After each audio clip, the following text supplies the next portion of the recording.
बिस्मिल्लाहिर्रहमानिर्रहीम।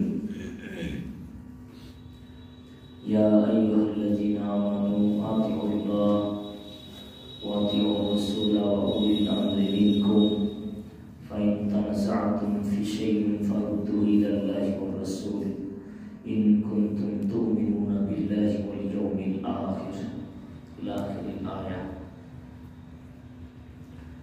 যাবতীয় প্রশংসা আল্লাহ তাআলার জন্য, অতঃপর শান্তি অবতীর্ণ হোক আল্লাহর রাসূল সাল্লাল্লাহু আলাইহি ওয়াসাল্লাম। সম্মানীয় শ্রোতা মণ্ডলী, আজকে সিরাত দাওয়া সেন্টারের সাপ্তাহিক ইজতেমায় সংক্ষিপ্ত আলোচ্য বিষয় রাসূল সাল্লাল্লাহু আলাইহি ওয়াসাল্লামের অনুসরণ ও অনুকরণ। মুহাম্মদ সাল্লাল্লাহু আলাইহি ওয়াসাল্লামের অনুসরণ ও অনুকরণ সম্পর্কে এক অত্যন্ত গুরুত্বপূর্ণ তথ্যবহুল আলোচনা পেশ করার চেষ্টা করব ইনশাআল্লাহ আজিজ।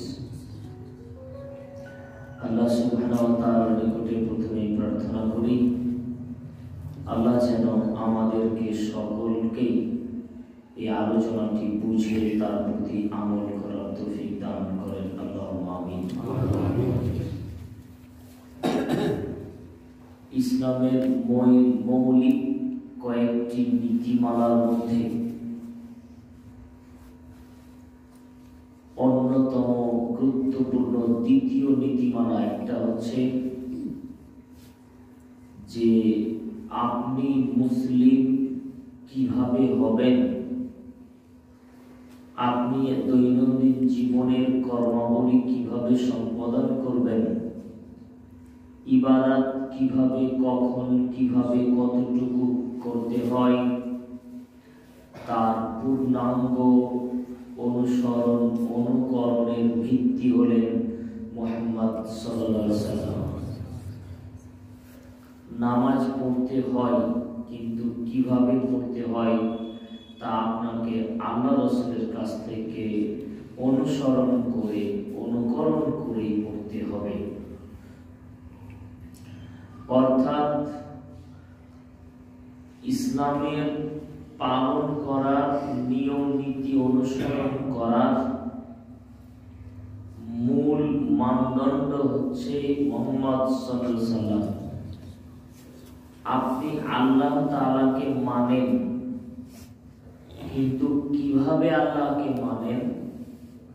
আপনি বলেন যে আপনি আল্লাহকে ভয় করেন, কিন্তু কিভাবে আল্লাহকে ভয় করতে হবে তা নিজের মতো করে আপনি বলতে পারেন না যে আমি আল্লাহকে এত ভয় করি যে আমি ঘর থেকে ভয়ে বেরিয়ে হই না, তাহলে এটা ভয় হলো না। আমি আল্লাহকে খুব মানি, এত মানি, এত মানি, আল্লাহকে মানার কারণে আমি ঘুমাই না, তাহলে এটা আল্লাহকে মানা হলো না, আল্লাহর ভয় হলো না। কিভাবে আল্লাহকে ভয় করবেন, কিভাবে আল্লাহকে মানবেন, এইটা আপনাকে শিখতে হবে, অনুসরণ করতে হবে আল্লাহ রাসূল সাল্লাল্লাহু আলাইহি ওয়াসাল্লামের কাছে। কারণ তিনি হলেন মানুষের শিক্ষক, মুআল্লিমুন নাস। পুরো মানব জাতির জন্য আল্লাহ তাআলা তাকে আমাদের জন্য আদর্শ বা মডেল করে প্রেরণ করেছেন। আপনি সালাত আদায় করবেন, কিন্তু কিভাবে করবেন? যেভাবে নবী মুহাম্মদ সাল্লাল্লাহু আলাইহি ওয়াসাল্লাম শিক্ষা দিয়েছেন সেইভাবে করবেন। এক কথায় বলতে হলে যে যত কিছু আমরা ইবাদত নামে করি, ধর্মীয় সংক্রান্ত যতগুলো বিষয় রয়েছে, সমস্ত বিষয় অনুসরণ অনুকরণ করতে হবে আল্লাহ রাসূল সাল্লাল্লাহু আলাইহি ওয়াসাল্লামের নিকট থেকে। কোন ব্যক্তি নিজ ইচ্ছা মতো ইচ্ছাকৃতভাবে নিজের খেয়াল খুশি মতো ধর্ম অনুসরণ ও অনুকরণ করতে পারে না। আল্লাহ সুবহানাহু ওয়া তাআলা এই মর্মে পবিত্র কোরআনুল কারীমের অনেক জায়গায় উল্লেখ করেছেন। তার মধ্যে আমি যে আয়াত পাঠ করেছি, এই আয়াতটি সূরা নিসা 4 নম্বর সূরার 159 নম্বর আয়াতের অংশ বিশেষ। আল্লাহ সুবহানাহু ওয়া তাআলা এই আয়াতে বলছেন, ইয়া আইয়ুহাল্লাযিনা আমানু, হে মুমিনগণ যারা আল্লাহকে বিশ্বাস করে ঈমান এনেছে, আতিউল্লাহ, তোমরা আল্লাহকে মানো, আল্লাহর ইতাআত করো, আল্লাহর আনুগত্য করো, ওয়া আতিউর রাসূলা, এবং তোমরা রাসূল মুহাম্মদ সাল্লাল্লাহু আলাইহি ওয়াসাল্লামের অনুসরণ অনুকরণ করো, ইতাআত করো, ওয়া উলিল আমরি মিনকুম, এবং তোমাদের মধ্যে যারা উলিল আমর আমির নেতা, তাদের তোমরা অনুসরণ করো। ফাইন তানাসাতুম ফি শাইইন ফারুদ্দুহু ইলাল্লাহি ওয়া রাসূল, যখন তোমরা দেখো তোমাদের আমির যারা, নেতা যারা, ধর্মীয় পণ্ডিত যারা, এদের অনুসরণ অনুকরণ করতে গিয়ে কোনো মত পার্থক্য, মত বিরোধ দেখা দেয়, তাহলে ফারুদ্দুহু ইলাল্লাহি ওয়া রাসূল, তোমরা যেই বিষয় নিয়ে মত পার্থক্য হচ্ছে সেই বিষয়টিকে আল্লাহ এবং তার রাসূলের দিকে ঠেলে দাও। আল্লাহ এবং তার রাসূলের দিকে সেই বিষয়টাকে ঠেলে দাও। আল্লাহ এবং তার রাসূল যে বিচারের সিদ্ধান্ত দেবে সেটা তোমাকে মেনে নিতে হবে। ইন কুনতুম তুমিনুনা বিল্লাহ, যদি তোমরা সত্যি সত্যি আল্লাহর প্রতি ঈমান এনে থাকো এবং আখিরাতের প্রতি ঈমান এনে থাকো। সত্যি যদি একটা মুমিন মানুষ আল্লাহকে বিশ্বাস করে, আখিরাতের প্রতি বিশ্বাস করে, তাহলে সে সর্বদা কোনো বিষয়ের সিদ্ধান্ত, কি করা উচিত বা কি করা উচিত নয়, কিভাবে কখন কোন ইবাদত করতে হবে, যাবতীয় ধর্মীয় সংক্রান্ত প্রত্যেকটা বিষয়ের সিদ্ধান্ত আল্লাহ এবং তার রাসূলের কাছ থেকেই গ্রহণ করবে। কোন আলেম ওলামার সিদ্ধান্ত যদি মতবিরোধ হয়, যদি কোন ধর্মীয় পণ্ডিতদের মাসলা মাসাইল নিয়ে দ্বিমত হয়, তাহলে আল্লাহ তাআলা বলছেন যে তোমরা সেই বিষয়টিকে আল্লাহ এবং তার রাসূলের দিকে সমর্পণ করে দাও। আল্লাহ এবং তার রাসূল যে ফায়সালাটা তোমাদের দিবেন সেটা তোমরা নির্দ্বিধায় মেনে নাও।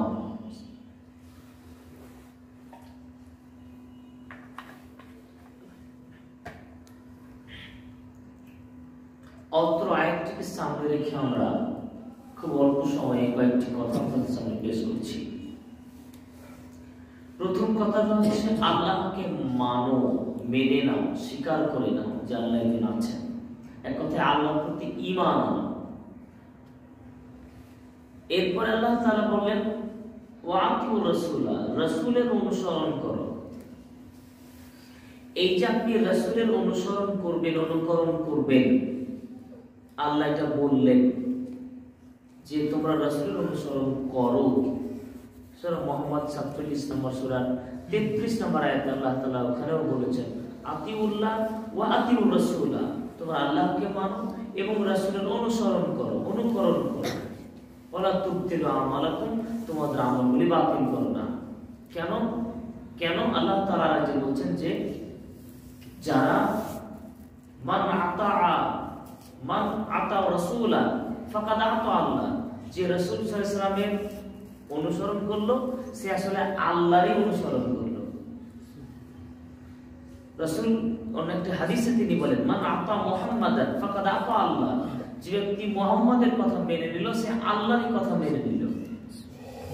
মানে মুহাম্মদ সাল্লাল্লাহু আলাইহি সাল্লাম নিজের পক্ষ থেকে যেহেতু কোনো কথা বলতে পারেন না, যদি বলতেন তো কি হতো?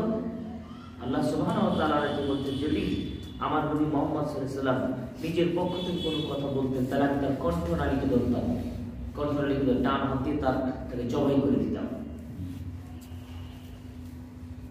আল্লাহ সুবহানাহু ওয়া তাআলা সূরা নাহল 3 এবং 4 নম্বর আয়াতে বলছেন যে আমার নবী তোমাদেরকে নিজের পক্ষ থেকে কিছু বলে না, কিছু বলতে পারে না, বরং আমি যা বলি তাই তোমাদেরকে বলি। আল্লাহ তাআলা যেটা আমাদের নবীকে বলতে বলেন সেটাই তিনি আমাদেরকে বলেছেন, নিজের পক্ষ থেকে মন মতো করে খেয়াল খুশি অনুসরণ করে কোনো কথা ধর্মের মধ্যে প্রবেশ করার অধিকার আল্লাহর নবীরও নেই। আমার মতো নবী সাহেব আছে? নবী যদি ধর্মের মধ্যে কোনো কথা নিজে ঢুকাতে না পারে তাহলে আমার মতো ইমাম সাহেবের এই অধিকার থাকতে পারে? কিন্তু আজকে দেখেন শত শত আলেম উলামা যারা, ধর্মীয় পণ্ডিত যারা, ইমাম সাহেব যারা ইচ্ছা মতো ধর্ম বানায়, ইচ্ছা মতো ধর্মের ব্যবসা করে, ইচ্ছা মতো কথা অনেকেই বলে, এটা মারাত্মক ব্যাপার। আমার বক্তব্য তো আপনারা বহুদিন শুনেছেন, আমার বক্তব্য যদি এক গতিতে চলে, কড়া শব্দ হয়, অনেক সময় রাগ বেশি হয়, আওয়াজ উঁচু হয়। কালকে আমাকে একজন বক্তা ইসলামপুরে আসার পথে দক্ষিণ দিনাজপুর তার বাড়ি, তিনি আমাকে দীর্ঘদিন থেকে চেনেন, আমি তাকে চিনি, তিনি আমাকে পরামর্শ দিচ্ছেন, শামসুদ্দিন আপনি সুরে বক্তব্য দিবেন, আপনি সুরে বক্তব্য দিবেন, তাহলে জালসার ডেট বেশি পাওয়া যাবে। কথাটা ওনার সত্য ঠিক, তবে কথাটা এদিক দিয়ে সত্য যে জালসার ডেট বেশি পাওয়া যাবে। আমি তো আর জালসার ডেট নিয়ে নেওয়ার জন্য জালসা করে বেড়াই না, কারণ উদ্দেশ্যের উপর ভিত্তি করবে। তাদের কাছে সেই বক্তব্য দেওয়াটা পেশা, আর আমার কাছে সে বক্তব্য দেওয়াটা হয়েছে নেশা। দুটো আলাদা হয়ে গেছে। দাওয়াত দেওয়াটা একটা নেশা হয়ে গেছে আমার, আমি দাওয়াত দিব, আমি বক্তব্য জালসার মঞ্চে থাকুক আর বাড়ির ভিতরে থাকুক, যেখানে দাওয়াতের সুযোগ পাবো আমি সেখানেই দাওয়াতি কাজ করবো। আর তারা কাউকে এমনি দাওয়াত দিতে ডাকে, যেমন স্যার একটু চাইছিলাম আপনার একটু বক্তব্য শুনবো, আপনি একটু দাওয়াত দিতে আসেন, বলে কত টাকা দেবেন? তারপরে তাদের দাওয়াত নয়, তারা দাওয়াত বলতে ওই হুজুরেরা খাওয়ার দাওয়াতটাকে বুঝেছে। ওইখান থেকে দক্ষিণ দিনাজপুর থেকে এই হাওড়ার গোডাউনে কি খানা খেতে আসে? যাই হোক, আমি যেটা বলতে চাইছিলাম যে নবী করিম সাল্লাল্লাহু আলাইহি ওয়াসাল্লাম নিজের পক্ষ থেকে কোনো কথা বলতে পারেন না ধর্মীয় বিষয়গুলিতে। যেটি আল্লাহ সুবহানাহু ওয়া তাআলা তাকে বলতে বলেছেন কেবল সেটাই তিনি বলেছেন। এখন আল্লাহ তাআলা তাহলে নবী মুহাম্মদ সাল্লাল্লাহু আলাইহি ওয়াসাল্লামের কথাগুলো পরোক্ষভাবে কার কথা? আল্লাহর কথা। তাহলে নবীর কথা মেনে নেওয়া মানে হচ্ছে আল্লাহর কথাটাই মেনে নেওয়া। আবার ওই আয়াতটা বলেছিলাম ওই ঈসা সূরাতের পরে, কুল ইন কুনতুম তুহিব্বুনাল্লাহ ফাত্তাবিউনি ইউহিব্বুকুমুল্লাহ, তোমরা যদি সত্যি সত্যি আল্লাহকে পেতে চাও, আল্লাহকে ভালোবাসতে চাও, তাহলে আমার অনুসরণ করো। কার? আল্লাহ রাসূল সাল্লাল্লাহু আলাইহি ওয়াসাল্লাম। ফাত্তাবিউনি, আল্লাহ রাসূলকে আল্লাহ তাআলা বলছেন নবী আপনি বলে দেন যে যেন আপনার অনুসরণ করে, মানে নবীর যদি অনুসরণ করো তবে আল্লাহকে পাওয়া, আর নবীর অনুসরণ না করলে আল্লাহকে পাওয়া যাবে না। তাহলে নবীর অনুসরণটা কত গুরুত্বপূর্ণ জিনিস। এই সমস্ত আয়াতগুলো সাহাবীগণ অত্যন্ত গুরুত্ব সহকারে বুঝে দিলেন, তাই তারা নবীকে পুঙ্খানুপুঙ্খানুভাবে তারা অনুসরণ করতেন, অনুকরণ করতেন দৈনন্দিন জীবনে। আমরা দেখি যে আমরা কয়েকটা প্রশ্নের উত্তর দিয়ে করে নিয়ে আগে। এখন যদি একটা জিহাদের ডাক আছে, যে এখনই ইসলাম বাঁচানোর তাগিদে,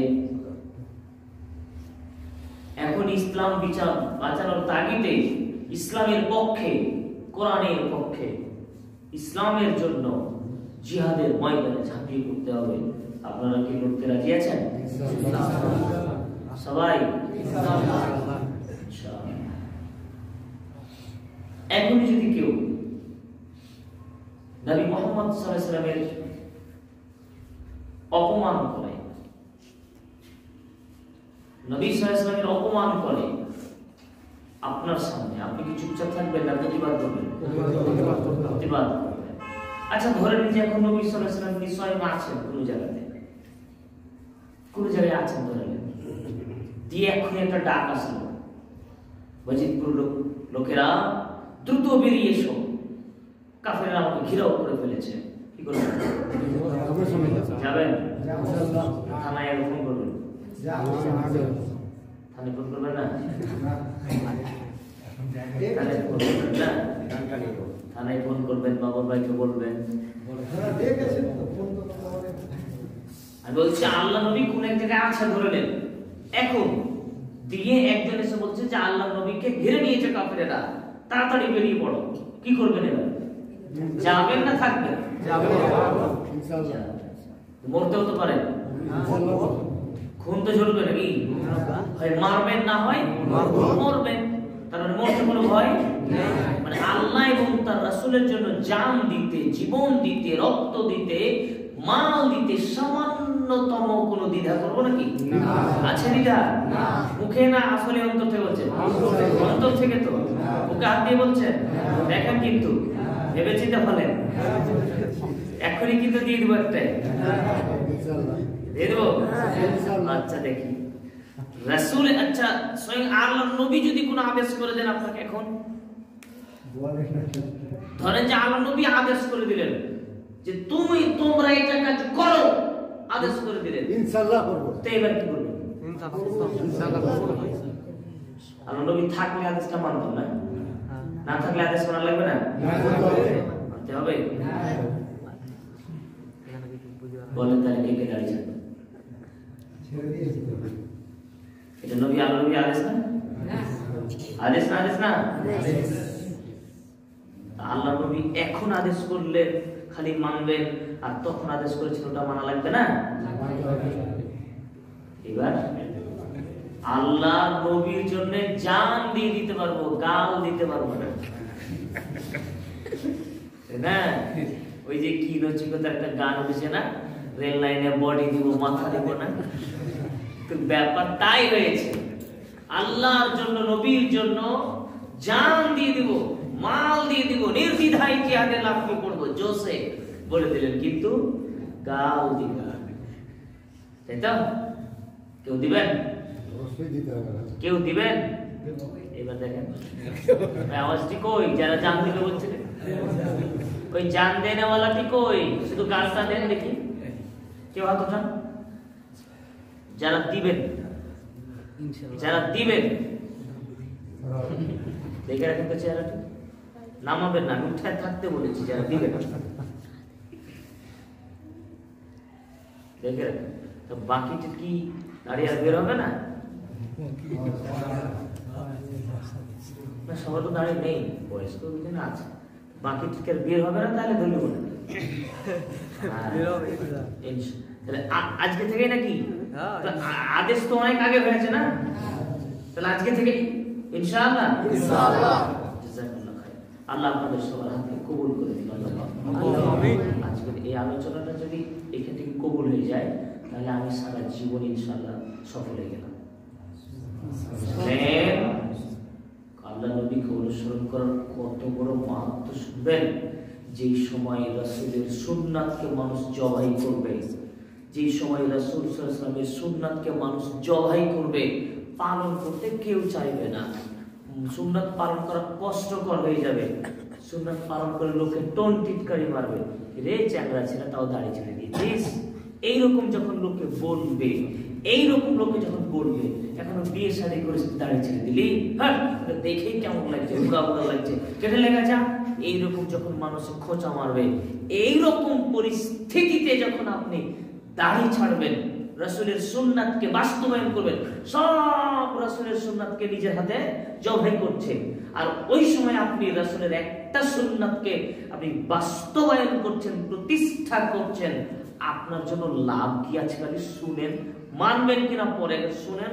আল্লাহ নবী বলছেন যে 50টা লোক আল্লাহ রাস্তায় শহীদ হইলে যত নেকি হয়, আল্লাহ নবীর এই সময়ে একটা সুন্নাত পালন করে তত নেকি হয়। একটু আগে শহীদের জন্য দৌড়াচ্ছিলেন না? শহীদ হতে হবে না, শুধু গালটাকে শহীদ করে। আমি শহীদ হতে বলিনি যে জান দিতে হবে না, শহীদ হওয়ার জন্য কত ছটপট করছি না, হলেই তো হলো। জিহাদের ময়দানে আসবে মানে একদম লড়ে যান না, সরাসরি কোনো হিসাব লাগবে না। তো ওই জিহাদের ময়দানে এখন তো নেই, কিন্তু তার থেকেও দেখেন কত বড় মর্যাদা।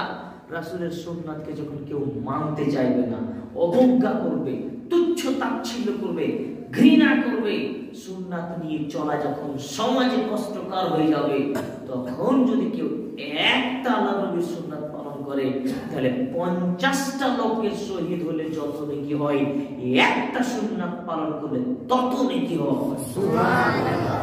একটা লোক সাহাবী বলছেন, আল্লাহর রাসূল যে 50টা লোকের শহীদের মর্যাদা পাবে, ওই 50টা শহীদ কি আমাদের মতো আল্লাহ রাস্তায় একবারে নিহত হওয়া শহীদ না? কেমন শহীদ ওরা? শহীদের তো মানে মর্যাদা কম বেশি হতে পারে, কেমন শহীদ তারা? তখন আলোচনা করতেন, সাহাবীরা শোনো, তোমরা আমার সাথে থেকে যেমন কাফেরদের সাথে লড়াই করতে করতে শহীদ হও, ওই রকম তোমাদের মতো শহীদের মতো 50টা শহীদের নেকি হবে। সুবহানাল্লাহ। কি দিয়ে আপনাকে বুঝাই যে রাসূল সাল্লাল্লাহু আলাইহি ওয়াসাল্লামের সুন্নাতটা একটা যদি আপনি পেয়ে নিতে পারেন, হতে পারে যে এটাই আল্লাহ আপনাকে জান্নাতে দিয়ে দিবেন। সুবহানাল্লাহ। হতেও তো পারে, হবে না কেন? ইনশাআল্লাহ হবে। আপনি এটাই আল্লাহকে কি বলেন? প্রতিপালক। যখন সুন্নাত নিয়ে চলার কষ্টকর ছিল, যখন সুন্নাত নিয়ে সমাজে কটূক্তি করা হতো, তখন আমি তোমার নবীর আদর্শকে বাস্তবায়ন করেছি, তুমি আমাকে জান্নাতে দাও। আল্লাহ তো বলেই দিলেন, কুল ইন কুনতুম তুহিব্বুনাল্লাহ ফাত্তাবিউনি, তোমরা যদি আল্লাহকে পেতে চাও নবীকে ভালোবাসো। তো নবী, যে নবী বললেন দাড়ি ছাড়ার কথা, যে নবী বললেন দাড়ি বড় করার কথা, যে নবী দাড়ির ব্যাপারে এত কথা বললেন, সেই নবীর আদেশগুলোকে সবকে ছেঁটে ছিলে একবারে বন্ধন করে জবাই করে রেখে দিলাম, যে তারপরে বলছি আমি নবীকে ভালোবাসি। হলো এটা ভালোবাসা? নিশ্চয়ই হলো না। কথা হয়তো বা একটু খারাপ লাগছে, কিন্তু আমি কাউকে খারাপ লাগার জন্য বলছি না, আমি গুরুত্ব দেওয়ার জন্য বলছি ব্যাপারটাকে। পাঞ্জাবিরা তারা দাঁড়িয়ে রাখে না, পাঞ্জাবি যারা, পাঞ্জাবি শিখ শিখ শিখ যারা, তারা কোনোদিন দাঁড়িয়ে কাটতে দেখেছে? ওই ওদের চলা তো কোনোই হয় না, ওদের পাগড়ি সবসময় মাথায় থাকে, দাড়ি থাকে, ওদের ইয়ং জেনারেশন দাঁড়িয়ে থাকে, তাদের তো চলার অসুবিধা হয় না। তারা যদি চলতে পারে, তুমি আল্লাহর বান্দা হয়ে মুহাম্মাদের উম্মতে তুমি কেন পারো না? তুমি তো মার খাবে, তাই নাকি? রাসূল সাল্লাল্লাহু আলাইহি ওয়াসাল্লামের অনুসরণ, অনুকরণ এমনই গুরুত্বপূর্ণ জিনিস যে এটাকে এড়িয়ে যাওয়া, অবজ্ঞা করার মতন কোনো পথ নেই। আপনাকে পালন করতে হবে। যে আল্লাহ তাআলা যে কথাগুলো বললেন, যে আতিউল্লাহ আতিউর-রাসূল, আল্লাহকে মান্য করো, রাসূলের অনুসরণ করো। কোথায় আমরা রাসূলের অনুসরণ করছি? শুধু নামাজ পড়লাম, রমজান মাসে রোজা রাখলাম, নামাজ পড়ে রোজা রেখে তারাবির নামাজ পড়ে দান করে লটারির কাউন্টারেও গেলাম, যদি লেগে যায় ওইখানেও ঢুকলাম, माना हम इधर भी है उधर भी है, तो उनकी कम ना কেমন ধরনের মুসলমান আমি তো ভেবে পাচ্ছি না, কি ধরনের মুসলমান আমরা? যে মুসলমান নিজেকে বলছি যে আমি নবীকে ভালোবাসি, আমি বলছি আল্লাহকে ভালোবাসি, আমি বলছি যে আমি কোরআন মানি, কিন্তু কোরআনের হাদিসগুলো মেনে চলতে পারবো না। আমি নবীকে খুব ভালোবাসি, নবী এক্ষুনি বললে জিহাদের ময়দানে ডাক দিব, এক্ষুনি তো বললো, নবী বললেই ছুটে চলে যাবো জান দেওয়ার জন্য, কিন্তু নবী আপনি যে বলেছেন আপনি আদেশ মানতে পারলেন না। যে ভালোবাসা হলো ভালোবাসা না, আপনি আপনার আব্বাকে বলছেন আব্বা তোমাকে খুব ভালোবাসি, আব্বা খুব ভালোবাসি, আব্বা আমি খুব ভালোবাসি। তখন আপনার আব্বা বলছে বেটা এক গ্লাস পানি দিত, আমি পারলাম না দিতে। এটা ভালোবাসা হলো না? আমাদের অবস্থা তো তাই। আমার এক শ্রেণী আছে নবীর নামে জিলাপি খাবার পাঠিয়ে, ইয়া নবী সালামু আলাইকা, ইয়া নবী সালামু আলাইকা। আমরা ছোটবেলা ইয়া নবী গোল গোল জিলাপি, আমরা এরকম বলতাম ইয়া নবী গোল গোল জিলাপি, জিলাপি খাও। ওরাও ভালোবাসা দেখায়, ওরা আবার কিছুই মানবে না, ওরা আবার কি করবে, দাঁত ভেঙে দেবে নিজের। কেন কেন দাঁত ভাঙবে? তো নবীর যে দাঁত ভেঙে গেছিল উহুদের প্রান্তরে, তাই নবীকে ভালোবাসতে গিয়ে দাঁত ভেঙে দিলাম। বাপরে ভালোবাসা! তার মানে ওই সিনেমার নায়ক নায়িকাদের মতোই ঘটনা, তাই না? ওরা যেমন হেয়ার স্টাইল করছে। জি, তো এই যে ঘটনাটা ঘটছে, আমরা কি সত্যি নবীকে ভালোবাসতে পেরেছি? নবীর অনুসরণের মাধ্যমেই নবীর ভালোবাসা, জোসে ভালোবাসা নয় যে নবী ডাকলেই ঝাঁপিয়ে পড়বো ময়দানে, কিন্তু নবীর আদেশ মানতে পারবো না। এটা না ভালোবাসা না, এটা অনুসরণ না। নবী কারীম সাল্লাল্লাহু আলাইহি ওয়াসাল্লাম একদিন উমর রাদিয়াল্লাহু তাআলা আনহুর সাথে হাত ধরে হাঁটছে। তো যদি একটা বড় মানুষের পাশে আপনি হাঁটেন, খুব বিখ্যাত বড় মানুষ, জ্ঞানী মানুষ, পণ্ডিত মানুষ, তা আপনার ভিতরটা কেমন কেমন লাগবে না? এটা তো কেমন কেমন লাগবে। উমর রাদিয়াল্লাহু তাআলা আনহুর হাত ধরে আল্লাহর নবী হাঁটছেন, উমরের মনটা একবারে ফুলে বড় হয়ে গেছে। তো উমর ওই ফাঁকে বলে দিয়েছে, আল্লাহ নবী আপনাকে আমি খুবই ভালোবাসি, সবচেয়ে বেশি ভালোবাসি আল্লাহ নবী। মানে ওই হুবে পড়ে বলছে, ওই জোশে পড়ে বলছে, আপনাদের মতো ধরলেন, যদি আপনাদের মতো না, আমাদের মতো না, তাদের ঈমান অনেক বেশি। তো তিনি বলছেন যে আল্লাহ রাসূল আপনাকে খুব ভালোবাসি, কিন্তু আমার নিজের জীবনের চেয়ে বেশি ভালোবাসি না। কে বলছেন? উমর রাদিয়াল্লাহু তাআলা। তখন উমর রাদিয়াল্লাহু তাআলা আমাকে আল্লাহ বলছেন, আল্লাহ রাসূল তখন উমর বলছেন, উমর তুমি তাহলে এখনো মুমিন হতে পারোনি। এই কথাটা বুঝেন? তার মানে তুমি এখনো মুমিন হতে পারোনি। তখন উমর ভুলটা বুঝে নিয়েছেন, ভুলটা বুঝে ফেলেছেন তিনি। তখন বলছে আল্লাহ রাসূল, এবার বলছি আল্লাহ রাসূল, আল্লাহ রাসূল তার আগে একটা কথা বললেন, উমর শোনো, লা ইউমিনু আহাদুকুম হাত্তা আকুনা আহাব্বা ইলাইহি মিন ওয়ালাদিহি ওয়া ওয়ালাদিহি ওয়ান নাসি আজমাইন। শোনো উমর, তোমাদের মধ্যে কোন ব্যক্তি ততক্ষণ পর্যন্ত মুমিনই হতে পারবে না যতক্ষণ না সে ব্যক্তি আমাকে তার নিজের জীবনের চেয়ে, নিজের ছেলে মেয়ের চেয়ে, নিজের পিতা মাতার চেয়ে, সারা পৃথিবীর সবচেয়ে বেশি আমাকে ভালো না বাসে, ততক্ষণ সে একটা মুমিন হতে পারবে না। এই কথাটা আল্লাহ নবী উমরকে বললেন। উমর বুঝতে পারলেন যে আমি তো ভুল বলেছি, আমি বলেছি আল্লাহ নবীকে যে আমি ভালোবাসি, তবে আমার জীবনের চেয়ে বেশি না। তার মানে আল্লাহ বুঝিয়ে দিলেন যে তোমার জীবনের চেয়েও আমাকে বেশি ভালোবাসতে হবে উমর। তখন উমর কথা ঘুরিয়ে দিল, দিয়ে বলছে যে আল্লাহ রাসূল, আমি এখন বলছি যে আপনাকে, আমার ছেলে মেয়ে, আমার পিতা মাতা, আমার জীবনের চেয়ে বেশি আপনাকে ভালোবাসি। সুবহানাল্লাহ। উমরকে আল্লাহ না, এখন তুমি মুমিন হলে। তা আমরা হচ্ছে এরকমই অনেকটা, আমরা আল্লাহ নবীকে খুব ভালোবাসি, আল্লাহ নবী বললেই জিহাদের নামে পড়বো, আল্লাহ নবী এখন ডাকলে তো চলেই যাব, দূর থেকে তো সালাম প্রতিদিন পাঠাই। আল্লাহ নবীকে ভালোবাসা মানে আল্লাহ নবীকে কেউ অপমান যদি করেছে তাহলে তার খবর আছে, পিটিয়ে হত্যা করে দেব। আল্লাহর নবীর কোনো অপমান সহ্য করব না। এভাবে এভাবে ভালোবাসার প্রকাশ করছি, কিন্তু আল্লাহ নবী বললেন যে এটা করো, যে ওইটা পারলাম না। এটা ভালোবাসা হলো? জি না। তবে আমাদের ভালোবাসা তাহলে ডুপ্লিকেটই ভালোবাসা। এটা হচ্ছে ডুপ্লিকেটই ভালোবাসা। আসল ভালোবাসা হলে নিয়ে আসেন সত্যি ভালোবাসা। সত্যি ভালোবাসাটা কিসের মাধ্যমে হবে? মুখের মাধ্যমে, জোশের মাধ্যমে, কাজের মাধ্যমে। তার তিনি যেগুলো করতে বলেছেন, মা তাকুমুর রাসূলু ফাখুদুহু ওয়া মা নাহাকুম আনহু ফান্তাহু। সূরা আল-হাসরের 7 নম্বর আয়াত।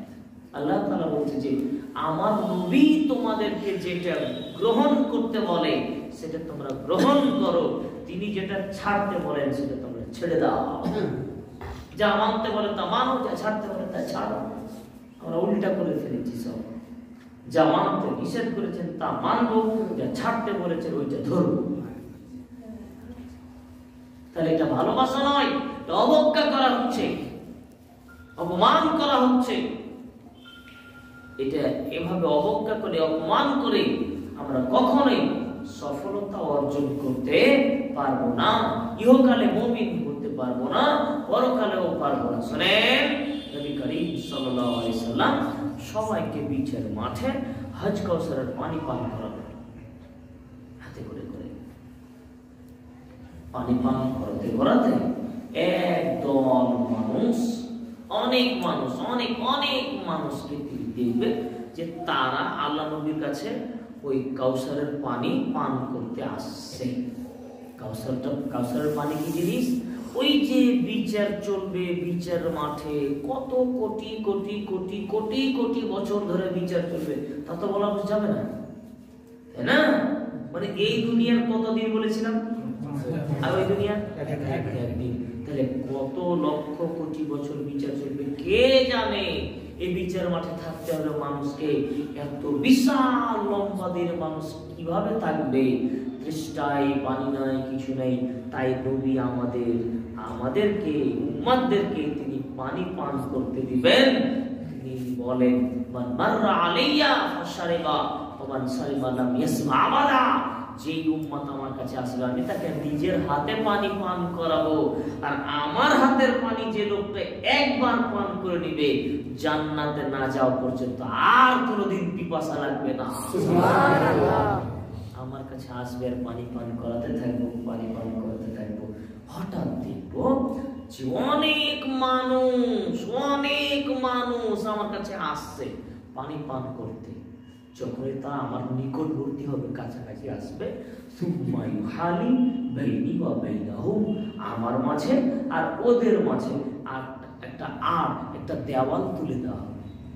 আমার কাছে আসতে দেওয়া হবে না, কিন্তু আমার উম্মত।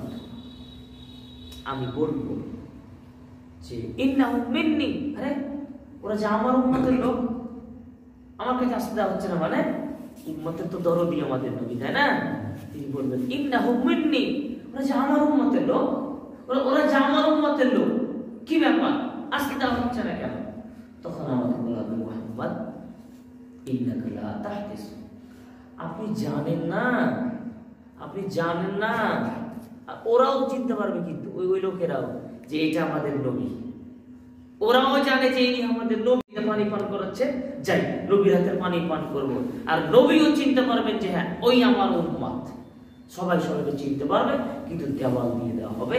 তখন তিনি বলবেন যে কেন বাধা দেওয়া হচ্ছে আমার উম্মতকে আমার কাছে আসতে?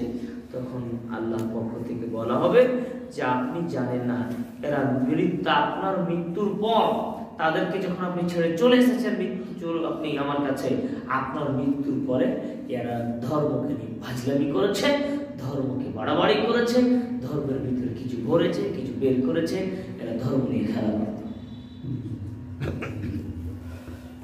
আজকের অবস্থা তাই, কিছু মানবো আর কিছু ইচ্ছা মতো মানবো। যেটা মানলে কোনো ক্ষতি হবে না, স্বার্থে ব্যাঘাত ঘটবে না, ওইগুলো মানবো।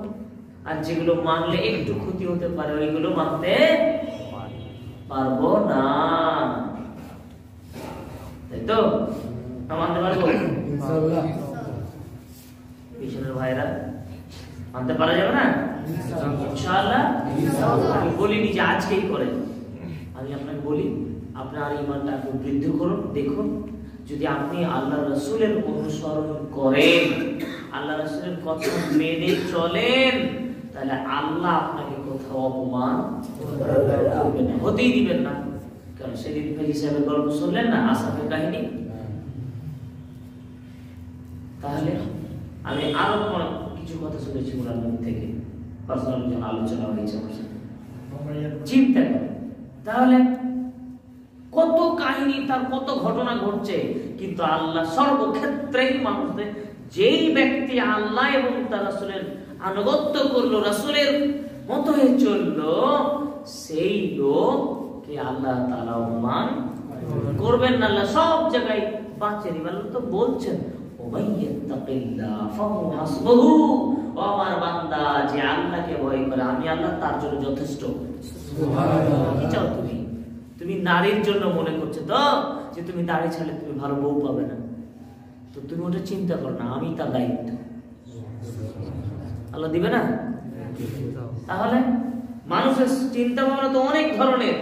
এখন দাঁড়িয়ে তো বাপ মা কি বলবে, সমাজ কি বলবে, জিনা আপনি দাঁড়িয়ে চলে যান, সমাজে আপনার সম্মান বেড়ে যাবে, আল্লাহ আপনার সম্মান বাড়িয়ে দেবে। সুবহানাল্লাহ। তো ইজ্জু মান তাসা ওয়া তুযিল্লু মান তাসা, সমস্ত সম্মানের মালিক কে? আল্লাহ। অসম্মানের মালিক কে? আল্লাহ। আপনি নিজে ভাবছেন যে আমি এটা করলে আমি ছোট হয়ে যাব, এটা করলে আমার সম্মান নষ্ট হয়ে যাবে, এটা করলে আমার বউ কিছু বলবে। জি না, এটা তো একবারে দুনিয়ার ক্ষীণ জিনিস মাত্র, কি হবে? আপনি তো আল্লাহর প্রেমে উদ্বুদ্ধ হবেন। দুনিয়ার প্রেমে কেন, স্ত্রীর প্রেমে কেন, সমাজের প্রেমে কেন? সমাজকে দেখে কি লাভ, বন্ধু বান্ধব দেখে কি লাভ, রাষ্ট্রকে দেখে কি লাভ? আমি তো দেখবো আমার নবীকে, কারণ তাকে তো আল্লাহ আমার মডেল করে পাঠিয়েছেন, তাকে দেখবো। 3% 3 নম্বর কোয়ালিটির এই নায়কগুলাকে দেখে কি করবো? এদের কোনো দাম আছে? এদের কোনো মূল্য আছে আমার কাছে? এদের কোনো মান মর্যাদা আছে যে এদের দেখে আমি কিছু অনুসরণ করব, অনুকরণ করব? জি না, ভুল হচ্ছে ভাইরা, আপনারা সতর্ক হন। আল্লাহর প্রতি ঈমান আনছেন, দেখেন আল্লাহ আপনাদের সম্মান বাড়াবেন, ইনশাআল্লাহ বাড়াবেন। আপনি যদি আল্লাহকে মানেন, আমি যদি আল্লাহকে মানি, তাহলে অবশ্যই আল্লাহ তাআলা আমাদের সম্মানকে বৃদ্ধি করবেন, কারণ সমস্ত সম্মানের মালিক তো তিনি। অবশেষে আপনাদের কাছে আমার বিশেষ আবেদন থাকবে যে আপনারা এই বিষয়গুলিতে রাসূল সাল্লাল্লাহু আলাইহি ওয়াসাল্লাম আরো অনেকগুলো অনুসরণ কথা আমি আপনাদের সামনে একে আলোচনা করব। আজকে কথাটা বললাম, আজকে এটা দাবিও রাখলাম আপনাদের কাছে যে ইনশাআল্লাহ আপনারা চেষ্টা করুন, যারা হাত উঠালেন বা উঠালেন না, এটা গুরুত্বপূর্ণ বিষয় নয় যে হাত উঠানোটাই, বরং এটাকে মেনে চলাটা, পালন করাটা সবচেয়ে গুরুত্বপূর্ণ।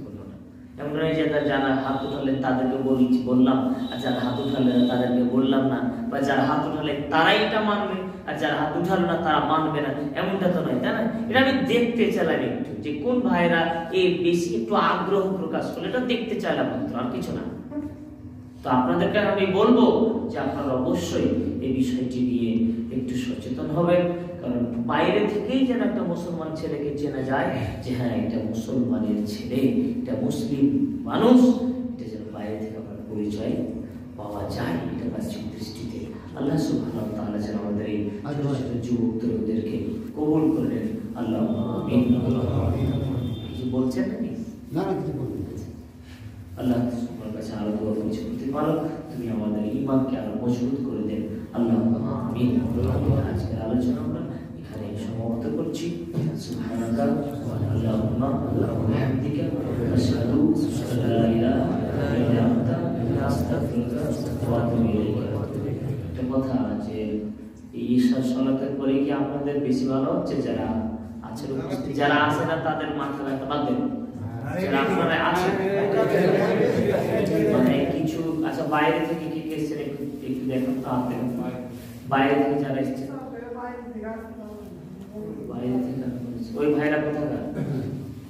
আপনাদের বাড়ি? জি, কামালপুর থেকে এসেছেন না কোথা বেড়াতে এসেছেন? বেড়াতে এসেছিলেন।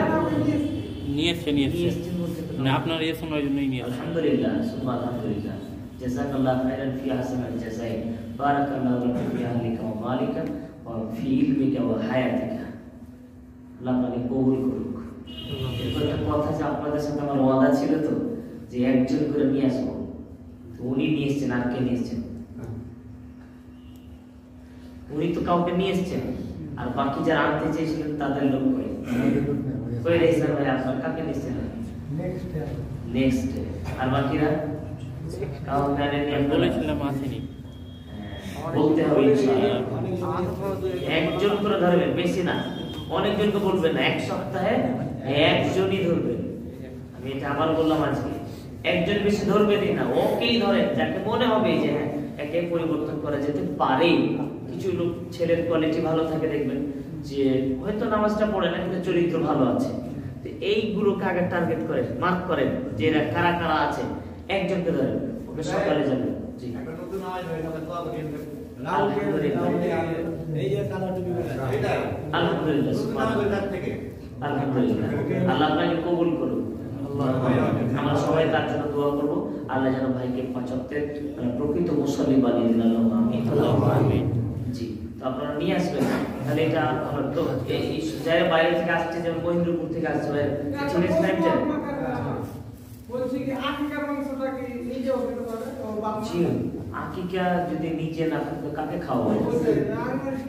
ছেলে হবে আপনার, আপনি আকিকা খেতে পাবেন না, এই যে কথা কেমন কি যে করে দিলেন।